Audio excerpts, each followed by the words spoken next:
نحمده ونصلي على رسوله الكريم أما بعد فأعوذ بالله من الشيطان الرجيم بسم الله الرحمن الرحيم رب اشرح لي صدري ويسر لي أمري واحلل عقدة من لساني يفقهوا قولي.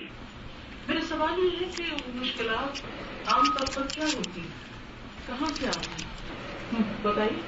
اپنے اعمال، اچھا، اپنے گناہوں کی وجہ سے اور اولاد کی طرف سے، رزق کی کمی، مصائب خمسہ، 5 مصیبتیں جن کا قرآن میں ذکر ہے. عموماً سبب کیا ہوتا ہے، کیا کاز ہوتی ہے اس کی، کیا ریزن ہوتی ہے، کیسے پیدا ہوتی ہے؟ ہاں آپ بتائیے. ہماری سوچ منفی ہوتی ہے، بعض اوقات ہم اپنے ہی خیالوں کے گرداب میں رہتے ہیں اور اپنے ہی اندر ایک مشکل پیدا کیے رکھتے ہیں اپنی ذات کی طرف سے. نمبر 1، ٹھیک ہے، یہ بات یاد رہے گی. یہ مشکل کہاں سے اٹھتی ہے، آتی کہاں سے؟ یہ تو پتا ہے کہ یہ بھی مشکل ہے، یہ مشکل ہے. مشکلات کی تو ایک لمبی لسٹ ہے، لیکن ان سب کا خلاصہ 5 مشکلات میں جن کا ذکر قرآن مجید میں ہے. لیکن وہ کیا چیز ہوتی ہے جس کو ہم مشکل کہتے ہیں؟ ٹھیک ہے نا. تو سب سے پہلی مشکل خود ہمارے اپنے اندر ہوتی ہے. ہم اپنے آپ کو خود ہی کھا رہے ہوتے ہیں، کوڑ رہے ہوتے ہیں، جل رہے ہوتے ہیں. کبھی حسد کی آگ ہوتی ہے اندر بھڑکی ہوئی، کبھی غصہ، کبھی کوئی غم کھا رہا ہوتا ہے ہم کو، کبھی کوئی اور بہت ساری چیزیں، کبھی وسوسے ہماری جان کے لاگو ہوتے ہیں. تو سیلف انالیسس ضروری ہے کہ جب ہم تکلیف میں ہوں، پریشانی میں ہوں، تو ہم یہ دیکھیں کہ اس کی کاز کیا ہے، ریزن کیا ہے، وجہ کیا ہے، یا جس کو عام طور پہ کہتے ہیں کہ روٹ کاز کیا ہے. کہیں ایسا تو نہیں کہ میں نے اپنے گمان کو ایک ایسی شکل دے دی ہے کہ جس کی کوئی حقیقت ہی نہیں. بعض اوقات صرف گمان ہوتے ہیں ہمارے جن کی کوئی اصل نہیں ہوتی، اور وہ گمان ایک آندھی کی شکل اختیار کر لے. جیسے خاک ہوتی، تو خاک کے ذرے کی کوئی حیثیت نہیں ہوتی، لیکن جو ہوا کے ساتھ اٹھتے ہیں تو آپ دیکھیں کہ یہاں تو خیر ڈسٹ اسٹارم جو آتے ہیں ڈیزرٹ میں، تو پچھلے دنوں ہم جدہ ہی آ رہے تھے تو راستے میں پوری دیوار جو تھی وہ مٹی میں دبی ہوئی تھی، وہ آندھیوں سے اٹھ کے تھی. تو بعض اوقات یہ آندھیاں ایسے اٹھتی ہیں ہمارے اپنے اندر سے کہ خود ہم کو ہی دفن کر دیتی ہے. ہماری صلاحیتیں دب کے رہ جاتی، ختم ہو کے رہ جاتی. تو اس کی وجہ جاننا ضروری ہے.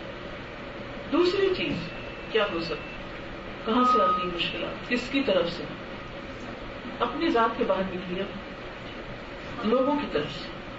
اب دیکھیں گے کہ چھوٹی چھوٹی باتیں لوگوں کی ہم اتنی زیادہ اپنے دل پہ لے لیتے ہیں کہ ہماری سانس گھٹنے لگتی ہے. اس نے مجھے یہ کیوں کہہ دیا، اس نے یہ کیوں کر دیا. اور بعض اوقات ہم زیادہ سینسیٹیو ہوتے ہیں اور بعض اوقات لوگ بھی ظالم ہوتے ہیں، لوگ بھی زیادتی کر رہے ہوتے ہیں، ناروا باتیں کر رہے ہوتے ہیں. کوئی مذاق اڑا رہا ہے، کوئی مس انڈرسٹینڈنگ کا شکار ہے، غصہ کسی پہ تو آپ پہ نکال رہا ہے کہ، اور کوئی آپ کو ایسا الزام دے رہا ہے جس کی کوئی حقیقت ہی نہیں ہے. تو یہ چیزیں بھی آپ کو بہت ڈسٹرب کرتی ہیں. بعض اوقات آپ کی ذات پہ، بعض اوقات آپ کے بچوں پہ، بعض اوقات آپ کے ماں باپ پہ بات کرتے ہیں کہ انہوں نے یہ سکھایا. بعض اوقات خاندان کو تانے مل رہے ہوتے ہیں، بعض اوقات استادوں کو، بعض اوقات کسی ملک یا قوم یا خاص علاقے سے تعلق رکھنے کی وجہ سے آپ کو لک ڈاؤن کیا جاتا ہے اور آپ کو بری نگاہوں سے دیکھا جاتا ہے، یا ریشزم کا شکار ہو جاتے ہیں آپ. تو یہ سب چیزیں ہیں نا. اس میں کریں کیا، کیونکہ ہم بچ نہیں سکتے. جسے وہ دعا میں بھی آتا ہے نا، اللہم انی اعوذ بک من شر نفسی ومن شر الشیطان. تو تیسری مشکل آتی ہے کس کی طرف سے؟ شیطان کی طرف سے. ذات، لوگ، شیطان. اپنے اندر کے جو وسوسے اٹھتے ہیں جس کے بارے میں قرآن مجید میں آتا ہے کہ وَلَقَدْ خَلَقْنَا الْإِنسَانَ وَنَعْلَمُ مَا تُوَسْوِسُ بِهِ نَفْسُهُ. ہم نے انسان کو پیدا کیا اور ہم جانتے ہیں کہ جو اس کے نفس کے اندر وسوسے اٹھتے ہیں، جو ابال آتے ہیں، جو خیال آتے ہیں، وہ ہم کو پتا ہے۔ اسی طرح اپنے نفس کے بعد آس پاس کے لوگ اور پھر اس کے بعد شیطان۔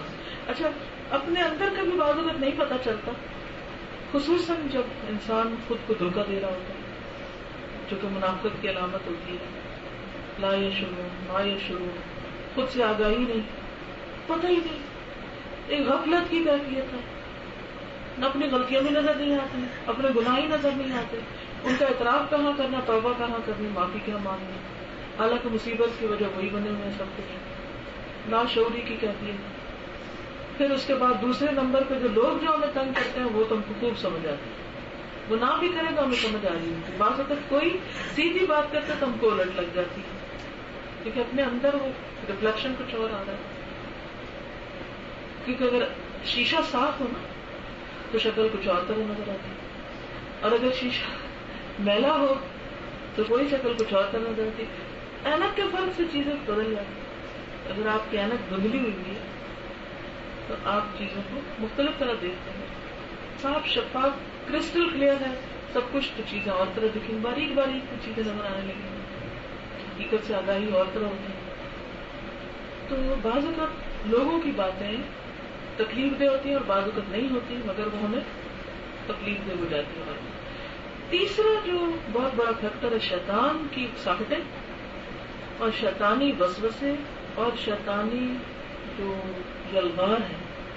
جب ایک شخص صرف خود دیندار ہوتا ہے نا تو اس پہ کم شیطان ہوتے ہیں، جب وہ دین کی دعوت دینے لگتا ہے تو شیطان فوجیں لے کے آ جاتا ہے اور ہر طرف سے گھیرنے کی کوشش کرتا ہے، تو مشکل اور زیادہ بڑھ جاتی ہے۔ اب مشکل یہ کہ شیطان نظر نہیں آتا، ایک دشمن جو نظر آتا ہے اس کا تو ہم مقابلہ کر لیتے ہیں۔ مثلا جس کسی انسان نے ہم کو تکلیف دی تو عموماً ہم کیا کرتے ہیں، پھر اس سے بول چال بند۔ یہ جو بول چال بند ہونے کا فلسفہ یہ یہی ہے نا کہ چونکہ یہ ہمیں تکلیف دیتا ہے اس لیے ہم اس سے کوئی واسطہ ہی نہیں رکھتے، کوئی تعلق ہی نہیں رکھتے، بات ہی ختم۔ لیکن شیطان جس کو اللہ سبحانہ وتعالیٰ نے عدو مبین کہا، کھلا دشمن، نظر نہیں آتا لیکن پھر بھی وہ مبین ہے، اس کی کارستانیاں بہت واضح ہیں، وہ ڈائریکٹ ہم پر بھی حملہ آور ہوتا ہے اور لوگوں پر رو کر ان کے ذریعے بھی ہم پر آتا ہے۔ یعنی ایک تو براہ راست وہ زیادتی کرتا ہے اور دوسرا یہ کہ پھر وہ لوگوں کے کانوں میں غلط باتیں ڈالتے ہیں، ان کے دلوں میں وسوسے ڈالتا ہے، پھر ان کی زبانیں ہمارے خلاف بولنے لگتی ہیں یا وہ ہمیں ستانے لگتے ہیں یا وہ ہمیں تنگ کرتے ہیں۔ حل کیا ہے؟ حل یہ ہے کہ سب سے پہلے کسی بھی مرض کے علاج کے لیے آگاہی بہت ضروری ہے۔ مثلاً آپ کے پیٹ میں درد ہوئی، سر میں درد ہوئی، آپ ڈاکٹر کے پاس جاتے ہیں تو وہ آپ کو 10 ٹیسٹ لکھ کے دے دیتے ہیں کہ جی اپنا یورین بھی ٹیسٹ کرا کے لائیے، اپنا بلڈ بھی، فلاں بھی فلاں بھی فلاں، شان پھٹک دیتے ہیں کیا ہے آپ کے اندر، کرتے ہیں۔ اور اگر آپ یہ ان سے کہیں کہ آپ ہمیں دوا دے دیں تو وہ کہتے ہیں جی ہمیں پتہ ہی نہیں آپ کو ہے کیا، تو ہم کیا دوا دے دیں، ہم تو نہیں دے سکتے۔ تو سب سے پہلے ضروری ہے کہ پتہ ہو کہ مرض کیا ہے۔ اب آپ دیکھیے کہ یہ تینوں چیزیں، نفس، انسان اور شیطان، ان تینوں میں سے پھر خود سب سے بڑا دشمن خود انسان کا اپنا نفس ہے، کیونکہ وہی قبول کرتا ہے انسانوں اور شیطانوں کے شر کو۔ اگر اس کا تزکیہ ہو جائے، وہ صاف ہو جائے، قد افلح من زکاہا وقد خاب من دساہا، اگر اس کا تزکیہ ہو جائے تو پھر انسانوں کی باتیں بھی وہ بہت زیادہ میٹر نہیں کرتی، اور پھر شیطان کو بھی ڈر لگتا ہے ایسے لوگوں سے، کیونکہ وہ تو گندی جگہ پہ آتا ہے اور ٹھکانا اس کو گندی جگہ پر ملتا ہے۔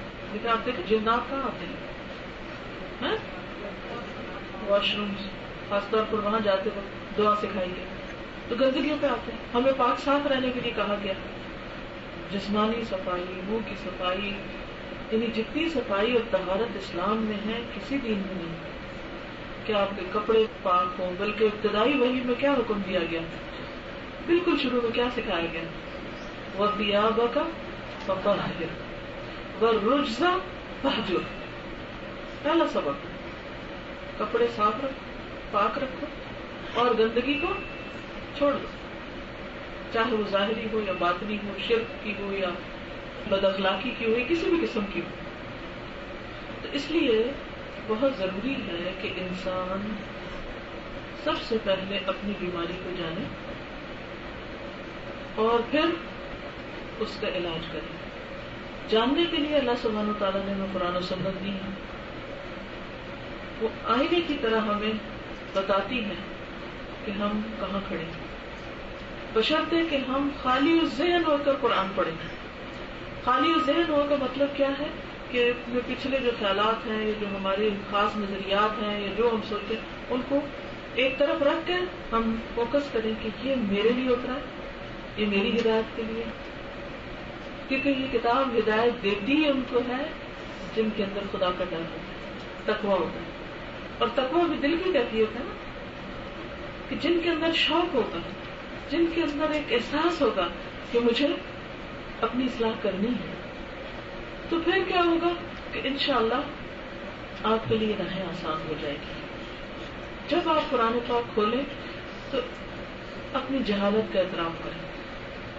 جب میں قرآن پاک کھولتی ہوں میں کہتی اللہ مجھے کچھ نہیں آتا، آپ مجھے سکھائیں گے، اور اس طرح سکھائیں جیسے آپ چاہتے ہیں کہ میں سیکھوں، جیسے آپ نے ابراہیم علیہ السلام کو سکھایا، جیسے آپ نے سلیمان علیہ السلام کو سمجھ دی. اللہ تعالیٰ مجھے بھی سمجھ دی، مجھے کچھ نہیں، میں نہیں جانتی. فإنك تعلم ولا أعلم، تو علم رکھتا میں علم نہیں رکھتی. تو اگر ہم سچی نیت، سچے دل کے ساتھ قرآن کھولیں گے، پڑھیں گے، سمجھیں گے اور لوگوں کے نظریات اور لوگوں کے حالات کو اس میں نہیں فٹ کریں گے، بلکہ یہاں جو کچھ ہے اس کی نظر میں ہم دیکھیں گے کہ معاشرے میں کیا ہو. قرآن تو یہ کہتا ہے لیکن جو ہم کر رہے تھے وہ ٹھیک نہیں ہے. اور یہ عمل ایک دن کا نہیں ہے، ایک سال کا نہیں ہے، ایک کورس کا نہیں ہے، یہ ایک مستقل عمل ہے، مستقل. اب جیسے الحمدللہ آخری اشرے میں آپ سب نے بھی قرآن پاک سنا ہوگا، پڑھا ہوگا. رمضان کے ہے قرآن کا مہینہ کسی نہ کسی طرح. تو میں جس وقت قرآن سنتی تھی تو میں اپنے آپ کو بس دیکھتی رہتی تھی، اچھا یہ ہے میرے لیے، میں یہ کرتی ہوں، میں یہ کرتی ہوں، میں یہ کرتی ہوں، میں ہے. یہ تو بڑی خوشی کی بات ہے کہ مجھے ترجمہ سمجھ آ رہا ہے، یہ تو بڑی خوشی کی بات ہے کہ مجھے معنی سمجھ میں آ رہی ہے، کیا کہا جا رہا ہے یہ سمجھ آ رہی ہے. یہ بھی اس کا احسان ہے، اپنے تو کچھ نہیں تھا، اس نے سمجھا دیا. تو اب جب سمجھ آ گئی تو پھر میں کر کیا رہی ہوں، اور اگر میں کر نہیں رہی تو یہ تو تب بوجھ ہے. تو اس لیے بہت ضروری ہے کہ ہم باہر سب سے لڑنے کی بجائے، سب کو برا بھلا کہنے کی بجائے اور سب کو شک کی نظر سے دیکھنے کی بجائے خود اپنی اصلاح کریں. آغاز اپنی ذات سے کریں، اپنے عیبوں پر نظر رکھیں اور قرآن کی روشنی میں ہم دیکھیں کہ غلطیاں کہاں کہاں ہیں. اچھا مسئلہ شروع میں آپ پڑھتے ہیں، مطلب ان کی تلاوت کی پرسوں کی، اس میں امام صاحب نے پڑھا وَمِنَ النَّاسِ مَن يَقُولُ آمَنَّا بِاللَّهِ وَبِالْيَوْمِ الْآخِرِ يُخَادِعُونَ اللَّهَ وَمَا يَشْعُرُونَ. اچھا تو شعور کیا ہوتا ہے؟ کیا میں یہ کہہ سکتی ہوں کہ مجھے شعور ہے؟ پھر آگے آتا ہے کہ منافق جو جھوٹ بولتے ہیں. کیا میں کہہ سکتی ہوں کہ میری زندگی جھوٹ سے مکمل طور پر خالی ہوگی؟ ہم اپنے بارے میں بڑی جلدی خوش فہمی کا شکار ہو جاتے ہیں، لیکن اگر اپنا محاسبہ مسلسل کرتے رہے نا کہ اچھا یہ بات کہی تو کیوں کہی. دوسروں کی باتوں کو تو بہت انالائز کرتے ہیں، اس نے یہ کہہ دیا، اس نے یہ کر دیا، اپنے کو تو کرتے کوئی نہیں. تو جب ہم اپنے اوپر نظر کرنا شروع کریں گے تو ایسی مصروفیت ہوگی کہ پھر دوسروں کی باتیں سننے سے بھی گھبراہٹ ہوگی، اور ان کے اوپر توجہ دینا تو بہت دور کی بات ہے، کیونکہ آپ کے پاس ٹائم کوئی نہیں فالتو فضول باتیں سوچنے کا، کیونکہ آپ لگے ہوئے کسی کام، آپ کو کام مل گیا. تو جب یہ کام مل جاتا ہے نا تو آپ ایک مسلسل اپنا انالیسس کرتے رہتے ہیں، سوچتے رہتے ہیں، اور پھر اللہ سے دعا بھی کرتے ہیں، پھر جو پڑھتے ہیں اس کو جذب کرتے ہیں، وہ زمین زرخیز ہو جاتی ہے. بارش کی طرح قرآن پڑھتے ہو ایک رحمت برستی ہے، پھر وہ آپ اپنے اندر جذب کرتے جاتے ہیں. اور اگر آپ کے اندر ایک بیریئر ہے نا کہ یہ تو مجھے پہلے ہی پتا اور مجھے تو سمجھ ہے سب کچھ اور مجھے کیا کوئی سمجھائے گا، تو اس کا نقصان کیا ہوتا ہے کہ پھر وہ اندر جذب نہیں ہوتا. تو وہ جو اس کی برکت ہوتی ہے نا دل کے اندر اترنے کی، اور ایک ٹھنڈک ہوتی ہے اور ایک کیفیت اندر آتی ہے جذب کی، ایک شوق کی، وہ اسی وقت آتی ہے کہ جب انسان خالی ذہن ہو کے پڑھے. نمبر 1. نمبر 2، اپنے لیے پڑھے، اپنا محاسبہ کرے، اپنے عمل کو بدلنے کی فکر کرے اور اس کے اندر مشغول ہو جائے.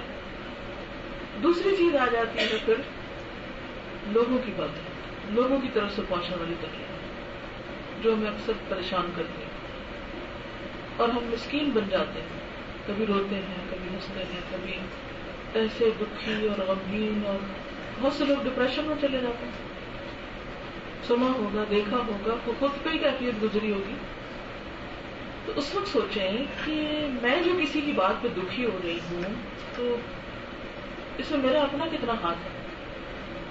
دوسرے کی جگہ پہ رہ کے دیکھیں اپنے. پھر یہ بھی دیکھیں کہ آج جو کوئی میرے ساتھ کر رہا ہے کیا میں نے تو نہیں کسی کے ساتھ کچھ ایسا ہی کیا تھا کبھی. کیونکہ جب ہم کسی کو چوٹ لگاتے ہیں تو ہمیں تو نہیں پتہ چلتا، لیکن جب ہمیں لگتی ہے تو پھر یاد آتا ہے او ایسے تو میں نے فلاں کے ساتھ بھی کیا. اللہ تعالیٰ یاد ضرور کروا دیتے ہیں. تو بہت ضروری ہے کہ جب لوگوں کے ساتھ معاملہ کریں تو اس وقت ان کی جگہ پر خود کو رکھ کے دیکھیں. پھر یہ ہے کہ اگر آپ کو پکا یقین ہو جائے کہ ان کی زیادتی یا غلطی ہے تو نبی صلی اللہ علیہ وسلم کے اس فرمان کو یاد رکھیں کہ انصر اخاک ظالما او مظلوما. اپنے بھائی کی مدد کرو خواہ وہ ظالم ہے یا مظلوم. لوگوں نے عرض کیا کہ اللہ کے رسول صلی اللہ علیہ وسلم مظلوم کی مدد تو سمجھ میں آتی، ظالم کی کیسے کی جائے؟ تو آپ نے کیا فرمایا؟ اس کا ہاتھ روکو، ظالم کو ظلم سے روک دو. یہ کام ہوتا ہے پھر امر بالمعروف اور نہی عن المنکر سے. بہت سے لوگ پیٹھ پیچھے بہت باتیں کریں گے، سامنے کسی کو اس کی غلطی نہیں بتائیں گے. کیوں؟ اس لیے کہ پھر ڈر لگتا ہے کہ ہمیں کہے گا یا یہ کو مائنڈ کرے گا. تکلیف دہ کام ہوتا ہے نا. تو پھر یہ تدبیریں سوچیں گے آپ، طریقے سوچیں گے. ہمدردی جب ہوگی تو پھر آپ سوچیں گے کہ اچھا ان کی کیسے مدد کریں کہ اخلاق ایسے نہ ہو.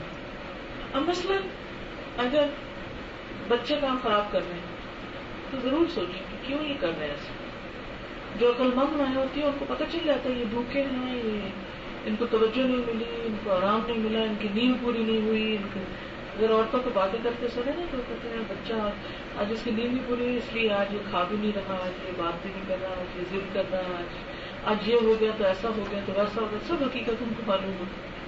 تو تجربے سے پتہ چلتا ہے نا، کر کر کے سمجھ آتی، سن سن کے پھر انسان سمجھنے لگتا ہے اسی باتوں. تو بہت سے لوگ بڑے ہو کر بھی بچے ہی رہتے ہیں.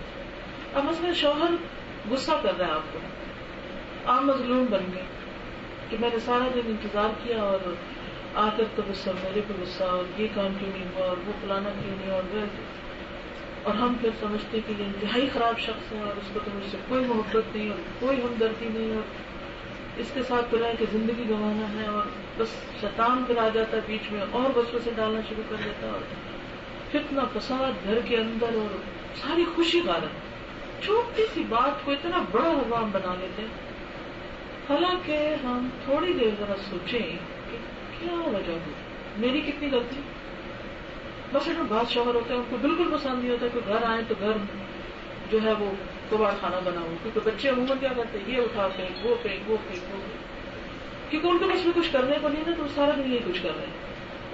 ان کی کوئی پازیٹیو مصروفیت ہوگی تو وہ بھی کہیں مصروف ہوگی. تو اس وقت اگر تھوڑی دیر صرف خاموشی اختیار کریں، چپ کر کے سنیں، بجائے اس کے کہ جواباً چیخنا شروع کر دیں. مظلوم ہو کر کسی معاملے کا اینڈ ہونا زیادہ بہتر ہے بنسبت ظالم ہونا. وقتی طور پر آپ غصہ تو نکال لیتے ہیں لیکن تھوڑی دیر کے بعد آپ کو خود ہی برا لگنے لگتا کہ میں نے غلط کیا. آپ ظالم بن چکے ہیں زیادتی کر کے. شروع اس نے کیا لیکن اب آپ ظالم ہیں. ٹھیک ہے، اس نے ایک بات کہی تھی، آپ نے 2 کہہ دی، زیادہ ناروا بات ہوگی. لیکن ایسے وقت میں خود کو سنبھالنا بھی بہت مشکل کام ہوتا ہے. تو خواہ شوہر ہو، چاہے بچے ہوں، چاہے بہن بھائی ہوں، چاہے دوست ہوں، مہمان ہو، رشتے دار ہوں، ساتھی ہو، کوئی بھی ہو، ہر ایک کی طرف سے خوشی بھی پہنچتی ہے، تکلیف بھی پہنچتی ہے۔ نبی صلی اللہ علیہ وسلم نے کیوں فرمایا کہ میں نے عورتوں کی اکثریت کو جہنم میں دیکھا کیونکہ وہ شوہروں کی وجہ۔ اس سے تو اتنا استغفار کرنا چاہیے کیونکہ ہم سب کہیں کچھ نہ کچھ ضرور کر جاتے ہیں، چھوٹی چھوٹی باتوں پہ خفا ہو جائیں گے، چھوٹی سی بات پہ کہیں گے ہم نے کوئی خوشی نہیں دیکھی، حالانکہ گھر خوشیوں سے بھرا پڑا ہے، لوگ دیکھ کے ہمیں رش کر رہے ہیں، کیا شاندار گھر ہے یا کیا شاندار زندگی ہے، اور ہم ہیں کہ رو رہے ہیں کہ کچھ نہیں ہے ہمارے پاس۔ تو اللہ تعالیٰ کو یہ ناشکری تو پسند نہیں آئے گی۔ تو شکر گزاری بہت ضروری ہے۔ دوسرے کو سمجھنے کی کوشش کریں کہ یہ شخص ایسا کیوں کر، بچہ کیوں بدتمیزی کر رہا ہے، شوہر کیوں بدتمیزی کر رہا ہے، بہن بھائی مجھ سے کیوں ناراض ہے۔ اچھا، عام طور پہ ہم یہ کہہ دیتے ہیں کہ وہ حسد کرتے ہیں ہم سے، اس لیے ہمارے ساتھ کچھ نہیں رہتے۔ بہت سے لوگوں میں بھی کہتے سمجھ نہیں، جب کوئی تنقید کرے تو اس صرف یہ کہہ کے مت ڈال دیں کہ وہ حسد کرتے ہیں اس لیے کرتے ہیں۔ دوسرے کی تنقید کو، دوسرے کی ناراضگی کو یا دوسرے کی بے رخی کو سنجیدگی سے لیں اور ضرور اپنا تجزیہ کریں کہ آج اگر میں نہیں قبول کرتی اس غلطی کو جو دوسرے نے میرے لیے پوائنٹ آؤٹ کی تو کل قیامت کے دن تو یہ سامنے آئے گی۔ بس اگر کسی کا ہمارے بارے میں یہ امپریشن ہے، ہم میں سے ہر ایک کا ایک امپریشن ہوتا ہے دوسروں کا، جیسے قرآن مجید میں آتا ہے وَنَكْتُبُ مَا قَدَّمُوا وَآثَارَهُمْ، ہم لکھ رہے ہیں جو انہوں نے آگے بھیجا، ان کے اعمال اور ان کے آثار کے امپریشن، ہم میں سے ہر ایک کا امپریشن۔ اچھا، ابھی جیسے حرم میں دعائیں مانگ رہی تھی نا سب کے لیے، مختلف اپنے ساتھیوں، دوستوں، رشتے داروں، بہن بھائیوں، ہر ایک، تو میں نے اس طرح کیا ہوا تھا کہ اپنی ذات سے شروع کرتی تھی پہلے چکر میں، دوسرے میں خاندان اور تیسرے میں دوست احباب اور پھر اپنے شاگرد اور پھر مسلمان اور امت اور پھر ساری دنیا کے لوگ، اس طرح کرتے دائرہ بڑا کرتے ہر چکر کے ساتھ دائرہ بڑا کر لیا دعا کرنا۔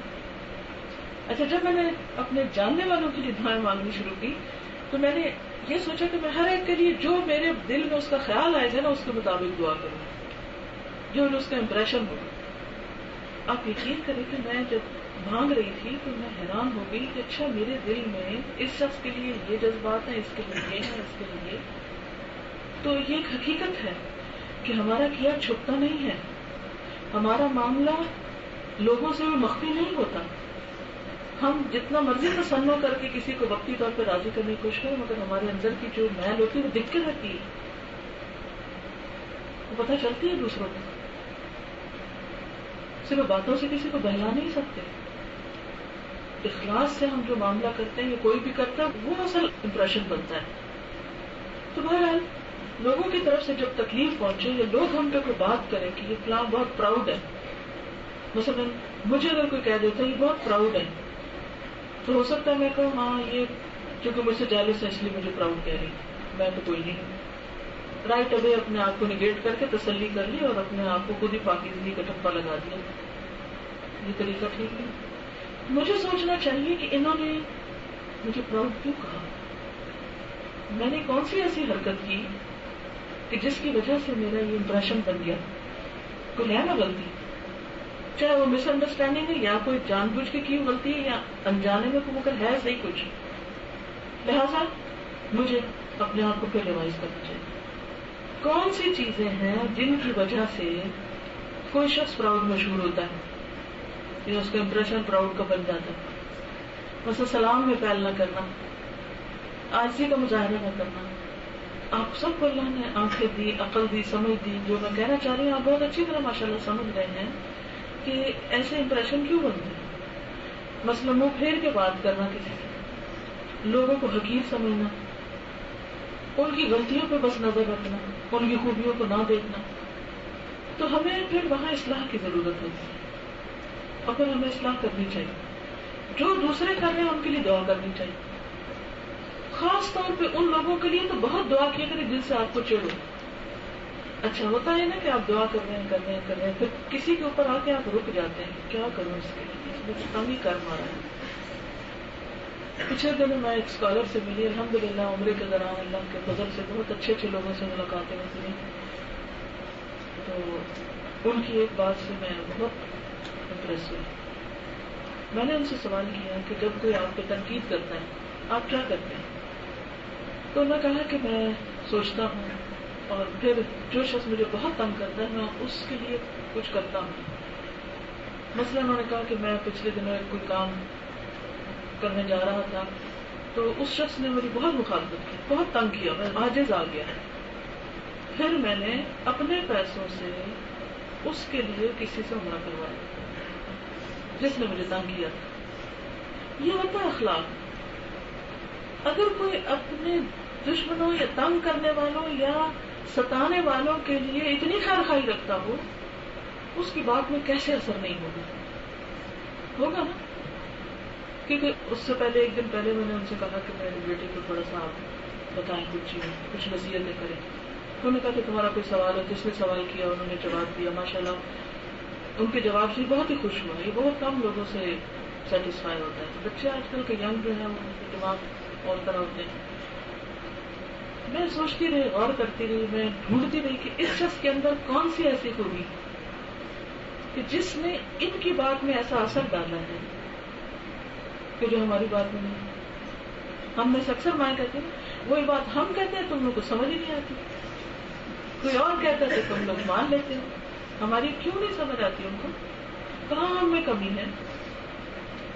تو جب انہوں نے یہ مثال دی تو واقعی مجھے سیکھنے کا بہت موقع ملا. نیک لوگوں کی جو مجلس ہوتی ہے, جو صحبت ہوتی ہے, اس سے انسان عمل سے بہت کچھ سیکھتا ہے. اب آپ دیکھیں کہ زندگی میں ہو سکتا ہے کسی کی ساس نے بہت ستایا, کسی کی بہو نے بہت ستایا, کسی کی نند نے ستایا, کسی کی بھابھی نے ستایا, کسی نے یہ تو چک چک چک گھروں میں لگی رہتی ہے اور زندگی آرام کیے رکھتے ہیں. غیبتیں اور باتیں اور امن سکون برباد اور لڑائیاں اور فساد, کیونکہ شیطان کا کام ہی لڑانا ہے.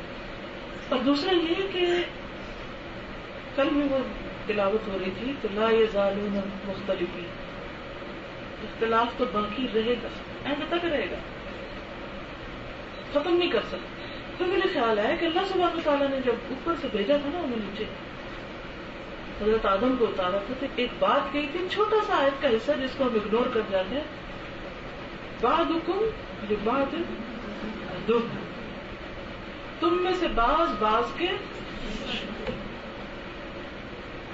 میں دیکھتی ہوں کہ بھائی بھائی کا دشمن بنا ہوا ہے, ماں باپ اور بچوں کے درمیان بدگمانیاں شیطان نے ڈالی ہوئی ہیں, بہن بھائیوں کو نہیں اکٹھے ہونے دیتا, دوستوں کے درمیان, محبت کرنے والوں کے درمیان, ایک دوسرے کے چاہنے والوں کے درمیان بدگمانیاں پیدا کر دیتا ہے.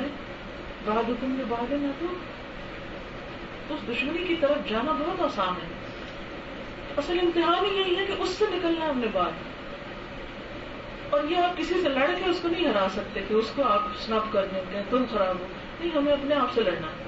اور حقیقت یہ کہ جو اپنے آپ سے لڑنا جان لیتا ہے نا, اس کو پھر کسی اور سے لڑنے کی ضرورت نہیں رہتی, پھر دوسرے خود ہی دوست بن جاتے. اللہ تعالیٰ کو دوسروں کے دلوں میں محبت کو ڈالتے ہیں. جب آپ دوسروں کے لیے خیر خواہ ہیں تو پھر دوسرے آپ کے لیے کیوں نہ غائبانہ طور پہ خیر خواہ ہوں. تو لوگوں کے ساتھ جو معاملہ ہے اس میں دوسروں کے لیے اچھا گمان رکھنا, اگر وہ برے ہوں تو ان کی مدد کرنا کہ اس برائی سے نکل آئیں, ان کی غلطیوں کو معاف کرنا, تواضع اختیار کرنا, انسان ہونے کے ناطے ان کی کمزوریوں سے درگزر کرنا کہ انسان ہے نا, کمزور ہے اس لیے یہ کرتے ہیں. اور پھر جو مشکلیں حل نہ ہوں اللہ سے دعا کرنا, بجائے اس کے کہ شوہر سے لڑے انسان. اللہ کا وعدہ ہے من یتق اللہ یجعل لہ مخرجا, جو اللہ سے ڈرے گا اللہ اس کے لیے مشکل سے نکلنے کا راستہ بنا دے گا. ہر امتحان کا ایک وقت ہوتا ہے, اس کے بعد ختم ہو جاتا ہے, پھر اور کوئی اور ہوتا ہے.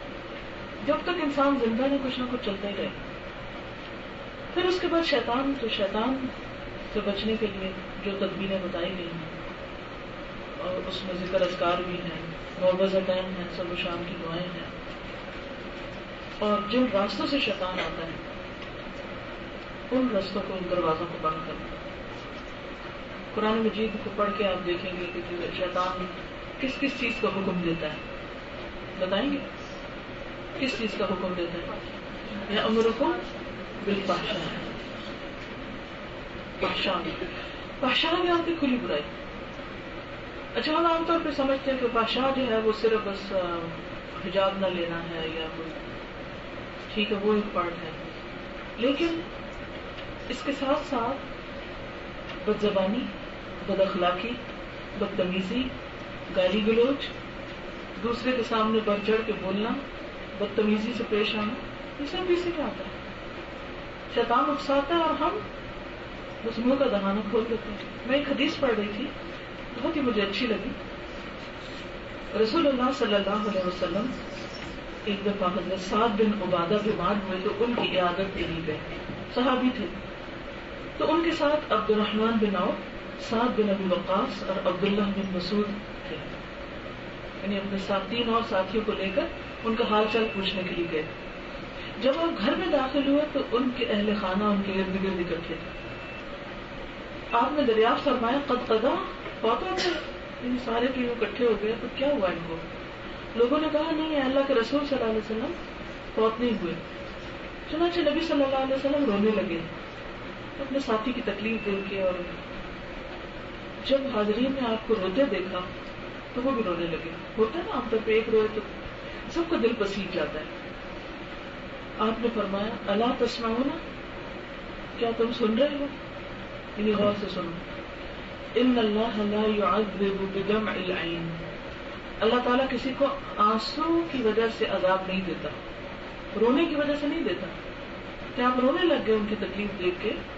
یا جب کسی کی وفات کی خبر سنتے تو ہم رونے لگتے ہیں. تو لوگوں نے دیکھا کہ اچھا اللہ کے رسول صلی اللہ علیہ وسلم رو رہے ہیں تو ذرا حیران ہوئے ہوں گے. تو آپ نے فرمایا دیکھو آنسو سے عذاب نہیں آتا اور نہ دلی غم پر اللہ پکڑتا ہے. ولا بحزن القلب، اگر دل غمگین ہے، کوئی دکھی ہے، بیمار ہے، پریشان ہے. ویسے بعد میں ہم دوسروں کے دکھ تو کام اپنے پہ زیادہ ہی غمگین رہتے ہیں. تو چلیں اپنے پہ بھی رہیں، غمگین دل ہونے کی وجہ سے نہیں پکڑ. ولكن يعذب بهذا واشار الى لسانه او يرحم، بلکہ اس کی بنا پہ عذاب دیتا ہے یا رحم کرتا ہے. زبان یہ اتنا خطرناک آلہ ہے، اتنا خطرناک کہ سارے فساد شروع یہاں سے ہوتے ہیں. آپ کسی کو ایک بات کہتے ہیں وہ غصے میں آ جاتے ہیں اور 2 سناتا ہے، پھر آپ اس سے زیادہ غصے میں آ جاتے ہیں، پھر آپ جہاں رکنا چاہیے وہاں نہیں رکتے اور آگے تک بڑھ جاتے ہیں. تو اس میں ضروری ہے کہ ہم اپنے اندر نرمی پیدا کریں، دوسروں کے لیے ہمدردی پیدا کریں. نبی صلی اللہ علیہ وسلم ہمارے لیے اسوہ حسنہ ہے. تو آپ کا اسوہ حسنہ کیا ہے دراصل؟ وما ارسلناک الا رحمۃ للعالمین، آپ سب کے لیے رحمت بنا دیتے ہیں. اپنے آپ سے پوچھا کریں کہ میں اپنے بچوں کے لیے کتنی رحیم ماں ہوں. دیکھا ماں کو مارتے ڈانٹتے. آج میں جا رہی تھی کہ لفٹ پہ چڑھی تو ایک بچی تھی بہت پیاری سی تھی، 7-8 سال کی ہوگی. وہ اپنا بار بار دوپٹہ ٹھیک کر رہی تھی تو ذرا سے اس کو اندر آنے میں دیر لگی تو اس کی امی نے سب کے سامنے اتنی بری طرح اس کو ڈانٹا تو مجھے رحم آیا. میں نے کہا کہ اگر ماں یہ دیکھ لے کہ اس بچے کی ایج کتنی ہے، اس کی سمجھ کتنی ہے، اس کی عقل کتنی ہے، تو بچے تو آگے پیچھے کریں گے، دیر کریں گے، سویر کریں گے، وہ کچھ کریں گے. تو چلے گھر میں تو ہم ڈانٹتے ہی ہیں، کم از کم بازار میں تو نہ بےزتی کریں گے. کیا بچے محسوس نہیں کرتے؟ اپنا بچپن یاد کیجیے کہ جب ابو نے بہت سختی سے کہیں بات کی ہو، کسی کے سامنے ڈانٹا یا امی نے، یاد ہے آج تک؟ مجھے تو اچھی طرح یاد ہے کس موقع پر کیا ڈانٹ پڑی تھی، وہ نہیں بھولتی. پیار کم ہی یاد رہتا ہے، کتنی کیئر کی لیکن ڈانٹ نہیں بھولتی. اکثر مائیں اپنے بچوں کے لیے بھی رحیم نہیں ہوتی. چلے اگر آپ بہت مہربان ہیں، اچھا مہربانی صرف یہ نہیں ہوتی کہ جب آپ کا دل باغ بار ہو تو اس وقت آپ ان کو ساتھ لگا لیں، چمٹا لیں اور پیار کر لیں اور بے وجہ کے گال کھینچیں. ادھر بھی ہم ایکسٹریم پہ پہنچ جاتے ہیں اور بعض اوقات وہ چلا رہے ہیں، مائیں سنتی نہیں، مجھے لگتا بہری ہو گئی ہیں. اکثر لوگوں نے تجربہ کیا ہوگا کہ نماز پڑھ رہے ہیں، بچہ رو رہا، ایسا لگتا ہے ماں سن ہی نہیں رہی، حالانکہ صرف اتنی سی ضرورت ہے کہ اس کو اٹھائیں، بس ساتھ لگا دیں، چپ ہو جائے گا کیونکہ اس نے قرآن نہیں کبھی سنا. ورنہ جو بچے قرآن سنتے ہیں نا گھروں میں، وہ حرم جا کے نہیں روتے, بالکل نہیں روتے. وہ قرآن لگتا ہے تو وہ چپ ہو جاتے ہیں, سننے کھڑے ہو جاتے ہیں, اچھا ہاں یہ تو وہی آواز آ رہی ہے. وہ ان کے لیے مانوس ہے. تو جو نہ گھر میں سنتے ہیں نہ کوئی ایسی کوئی ایکٹیویٹی ہوتی ہے, وہ جو وہاں دیکھتے ہیں کہ یہ سب چپ ہو گئے اور ایک زوردار آواز آ رہی ہے تو وہ خوف زدہ ہو جاتے ہیں, چیخ چیخ کے برا حال کر لیتے ہیں. تو اس وقت اس بچے کے لیے کون مہربان ہو سکتا؟ کوئی اور تو ہاتھ بھی لگائے گا, اس سے بھی زیادہ روئے گا. تو ماں ہی کو سنبھالنا چاہیے, اس کو اٹھانا چاہیے, گلے لگانا چاہیے, پیار کرنا چاہیے. اس طرح بچے آواز میں دے رہے ہوتے ہیں لیکن ماں کو رحم نہیں آتا. اسی طرح اور ہمارے آس پاس کون ہے؟ ہمارے شوہر. ان کو کوئی تکلیف ہو, ان کو کوئی ضرورت ہو, ان کو کوئی مسئلہ ہو, تو ہمارا رویہ کیا ہوتا ہے؟ ہمیں سوچنا چاہیے. میں ایک بوڑھے کپل کی کہانی پڑھی تھی, کسی نے انٹرنیٹ میں مجھے بھیجی ہے, کہاں سے باہر. اس میں لکھا کہ ایک بہت کامیاب یہ کپل ہے اور اس میں خاتون سے پوچھا گیا کہ اتنی آخری زندگی تک آپ لوگوں کے درمیان محبت اور رحمت اور مودت کیسے ہے؟ تو اس نے بتایا کہ میرے شوہر جب آتے ہیں گھر تو بعض اوقات غصے میں ہوتے ہیں, ہم بولتے رہتے ہیں تو میں ادھر ادھر ہو جاتی ہوں اور جواب نہیں دیتی. جب ان کا غصہ ٹھنڈا ہو جاتا ہے تو میں آ کے پوچھتی ہوں اچھا چائے پی نہیں تو پانی, ہنس کے دیکھتے ہیں تو میں بھی ہنس پڑتی ہوں, بس بات ختم ہو جاتی ہے. اور اس وجہ سے کہ میں ان کی ضرورت کا خیال رکھتی ہوں. آخر تھکا ہوا آیا ہے, اس کو بھوک لگی ہوگی, اس کو تو ہمدردی چاہیے کہیں سے. کوئی روتا کب ہے یا چیختا کب ہے یا غصہ کب کرتا ہے, بعض اوقات اس کو کوئی سپورٹ چاہیے ہوتی ہے, لیکن وہ ہم گھر سے نہیں ملتی کرتے. اسی طرح باقی ہمارے دوست احباب ہیں, رشتے دار ہیں, بس ہر ایک کے لیے رحمت بن جائے, رحمت دیں. اور جب ہم دوسروں کے لیے رحمت بن جاتے ہیں, ان کے لیے خیرخواہ بن جاتے ہیں, تو اس سے کچھ بہت بڑا خرچ نہیں آتا. بس اپنے اوپر تھوڑے سے کنٹرول کی ضرورت ہوتی ہے کہ نیگیٹو ریئیکشن نہ کریں. اور اس کے لیے میں نے یہ کتاب پچھلے دنوں میں نے دیکھی تھی, وہاں مسجد نبی کی جو لائبریری ہے, تو کچھ پڑھی میں نے, مجھے بہت ہی پسند آئی, تو پھر میں نے یہ لے لی. اور میں انشاءاللہ سوچ رہی تھی کہ اپنے لیے سب سے پہلے کہ اپنے آپ کو جائزہ لوں, اور پھر اسی طرح اوروں کو بھی